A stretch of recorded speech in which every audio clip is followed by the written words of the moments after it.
Frem mod år 2100 vil temperaturen stige med mellem 1,2 og 3,7 grader. Alt afhængigt af, hvad der nu bliver afgjort for at bremse klimaforandringerne. Temperaturstigningerne er med til at få blandt andet iskappen på Grønland til at smelte. Det smeltede is blev ud i havet og får havet til at stige. Havstigningerne anses som en betydelig trussel mod verdens kystområder, og flere øsamfund er i fare for at forsvinde. På bare 150 år er kloden blevet næsten 1 grad varmere, og stort set alle klimaforskere er i dag enige om, at vi selv har været skyld i temperaturstigningen. Vi udleder alt for store mængder af drivhusgasser i atmosfæren, når vi f.eks. kører bil eller skal have varme i vores radiatorer. Det er alt sammen med til at varme kloden op, og derfor bliver vi nødt til at skære drastisk i vores udledning, hvis vi skal undgå, at jorden ikke bliver mere end 2 grader varmere inden 2100. Ellers skal klimaforandringerne, der i dag er skyld i oversvømmede byer, udtørrede marker og skovbrænde, få uoverskuelige konsekvenser for os alle. Vi skal blive bedre til at bruge vedvarende energikilder som vindmøller og solceller. I de tidligere klimaforhandlinger har udviklingslande som Indien og Kina stået fast på, at de endnu har råd til at gøre en indsats for klimaet. Og det er derfor, at industrialiserede lande som f.eks. USA, der må tage den største tørn. Men hvad er det så, der står i vejen for en aftale, når den synes at det var en nødvendighed? Svaret er rimelig simpelt. Økonomi. Klimaforbedringer er ikke gratis. Tværtimod. Så at alle er enige om, at vi burde gøre noget, er ikke nok til at lave en aftale. Alle skal nemlig også enes om, hvem der skal betale prisen. Og Grønland, hvad hvis du ligger ud? Er godt i gang med at udvikle grøn energi.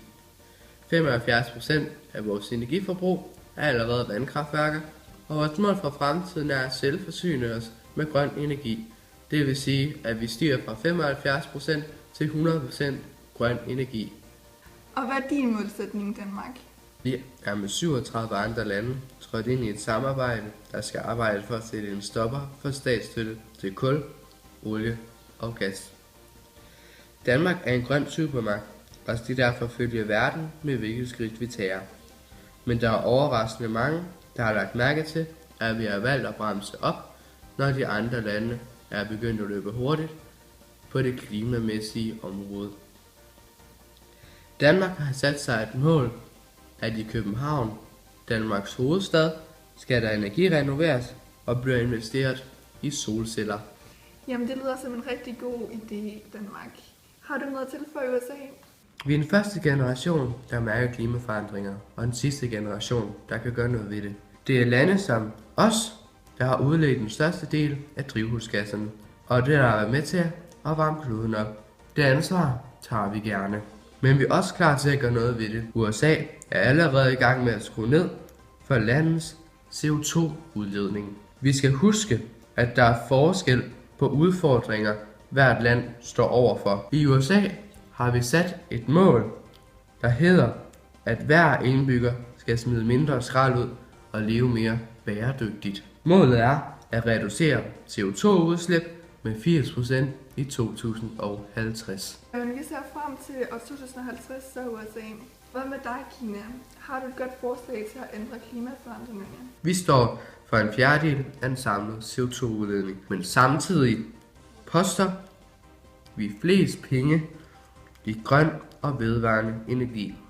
I 2014 investerede vi mere end 600 milliarder kroner i vedvarende energiformer som sol, vind og vand. Til trods for, vi poster milliarder af kroner i grøn energiteknologi, udgør kul fortsat mellem 65 og 70% af landets energi. Derudover er Kina det land i verden, der importerer mest olie, og derfor er kineserne stadig meget afhængige af fossile brændstoffer. Hele verden er afhængig af, at Kina bliver grøn, men vi må stadig ikke glemme, at Kina kun er en del af løsningen, og alle lande skal gøre sin del.